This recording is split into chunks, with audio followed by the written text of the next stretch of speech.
प्रेम से बोलिए सद्गुरु भगवान की जय। आइए आज हम जानेंगे कि स्वामी सदाफल देव जी महाराज ने अपनी माता श्रीमती ब्रह्मवादिनी महारानी मुक्ति देवी से क्या आध्यात्मिक प्रश्न पूछे थे। श्री स्वामी सदाफल देव जी महाराज का प्रश्न 1। माता जी, आपकी विदेह मुक्ति हो जाने पर मेरा कर्तव्य क्या होगा और मैं क्या करूँगा। उत्तर 1। इस भौतिक देह की भूमि में समाधि दे देंगे। 2। पराविद्या योग मार्ग के प्रचार के लिए परोपकारार्थ पुस्तकालय खोल देंगे। 3। तुम्हारा मुख्य कर्तव्य विश्व में पराविद्या योग मार्ग का प्रचार करना है। 4। भूमंडल में पराविद्या योग मार्ग प्रचार जब अच्छी तरह हो जाएगा तब मैं अपने को पुत्रवती समझूंगी। 5।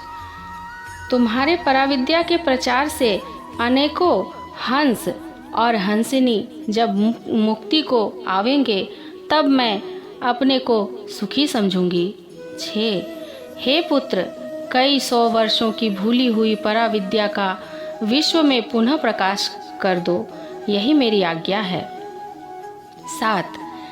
इस अमूल्य तत्व पराविद्या को अधिकारी जिज्ञासुओं के ताई प्रति उपदेश करना चाहिए, अनधिकारियों को नहीं। 8। हे पुत्र, मान रहित निराभिमानी रहकर संसार में पराविद्या का प्रचार करना चाहिए। 9। प्रचार के कठिन से कठिन विघ्न उपस्थित हो जाने पर भी प्रचार करते रहना चाहिए। 10। कर्म करना तुम्हारा काम है, फल परमेश्वर के अधीन है, अतः फल की आशा छोड़कर पुरुषार्थ करते रहना चाहिए। प्रश्न 2।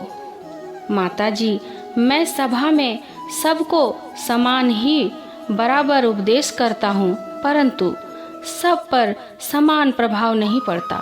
किसी किसी को बोध होता है, इसका क्या कारण है। उत्तर। सब पराविद्या के अधिकारी नहीं हो सकते, ना कभी हुआ है। जो अधिकारी शुद्ध पात्र होंगे वे शुद्ध शब्द सुनते नाद मृग की नाई तुम्हारी शरण लेंगे, हटाने पर भी नहीं भाग सकेंगे क्योंकि वे योग्य हैं। 2। पराविद्या के अधिकारी मनुष्य संसार में बहुत कम होते हैं, वे तुम्हारे शब्द सुनकर शीघ्र शरण लेंगे और अनधिकारी बारंबार सुनकर भी बोध न पाएंगे। 3। संसार भर में जहाँ पर सद्गुरु के हंस होंगे वे कान में शब्द पड़ते ही ऐसा दौड़ेंगे जैसे गाय को देखकर बछड़ा दौड़ता है और माता को देखकर बालक दौड़ता है। 4। निंदा स्तुति मान अपमान हानि लाभ दुख सुख सर्व समान समझकर ब्रह्म विद्या का प्रचार कर बद्ध जीवों का कल्याण करना, यही तुम्हारा कर्तव्य है। सद्गुरु सद्गुरु सद्गुरु। 7वां वाद श्री स्वामी महाराज का प्रश्न 1। माता जी, देश का भविष्य कैसा है। उत्तर। अच्छा और जागृत है, किंतु सर्व नेता समाज बल से काम लेंगे और प्राकृतिक बुद्धि से विवेचन अनुभव करते हैं। अभी तक कोई एक नेता आध्यात्मिक विवेक का नहीं है।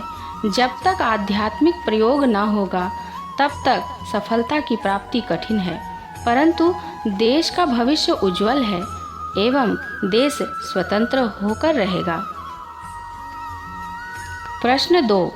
माता जी, आध्यात्म योग मार्ग प्रचार का क्षेत्र भविष्य में कैसा है। उत्तर। अच्छा और विकास समय है। जनता की रुचि में वृद्धि है, प्रचार अच्छा होगा और रुकावट नहीं होगी और विपक्षी आपे आप दब जाएंगे और जो अपने होंगे वे शरण में आवेंगे। कोई चिंता नहीं, तुम्हारी प्रतिज्ञा पूर्ण होगी। प्रश्न 3। माताजी, आध्यात्म विद्या के प्रचार योग उत्तम स्थान कौन है और वह कैसे जाना जाएगा? उत्तर: हे पुत्र, प्राकृतिक और आध्यात्म दो तरह के विकास होते हैं, जिसमें आध्यात्मिक विकास वाले व्यक्ति पराविद्या के अधिकारी होंगे और अधिकारी में उपदेश उत्तम होगा। जो पुरुष पुस्तकीय विद्या अधिक जानते हों, कथन और तर्क कुशल हो एवं चेतन चिन्ह जिसमें प्रकट न हो, बल्कि विद्या की उदंडता का मद हो, ऐसे अनधिकारी व्यक्तियों को पराविद्या का उपदेश न करना चाहिए। जो विद्वान नम्र और लघुता गुण प्रकाशित एवं संत सद्गुरु में उत्कट श्रद्धा तथा सेवा भाव हो, ऐसे जिज्ञासु गुण संपन्न अधिकारियों को उपदेश करो।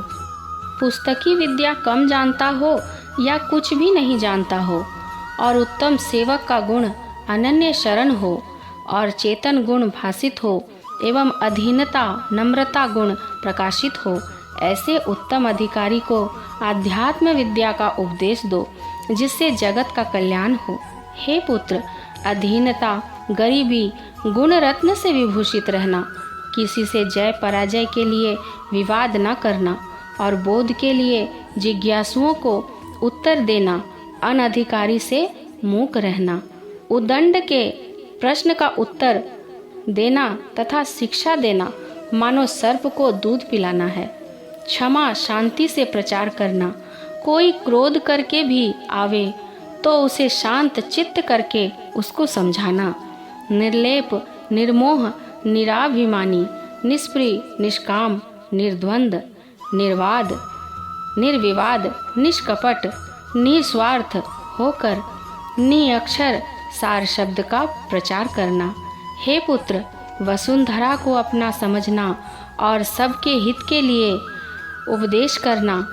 किसी प्राणी से राग द्वेष विग्रह न करना चाहिए।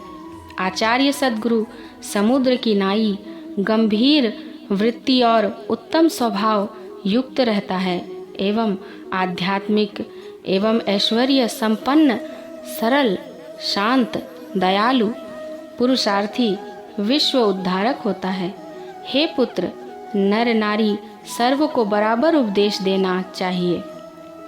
यदि अधिकारी हो देहाभिमानी विद्या अभिमान जाति अभिमान उच्च पदाभिमान इत्यादि अवगुणों को त्याग कर आचार्य विश्व का कल्याण करे। हे पुत्र, मैं अब अपने चेतन घर को चलना चाहती हूँ। समय हो गया और हंसपति आ गए। हंसों के दृश्य सामने हैं। आकाश पाताल शब्दाकार प्रकाश से प्रकाशित है। प्रकृति के त्रिगुणों का अभाव हो रहा है। दशों प्राण प्रणीत हैं। 6 राग 36 रागिनी की नौबत मंदिर में बाज रही है। नाद बिंद का समा बंद है। सद्गुरु सद्गुरु सद्गुरु बंदी छोर सद्गुरु। प्रेम से बोलिए सद्गुरु भगवान की जय।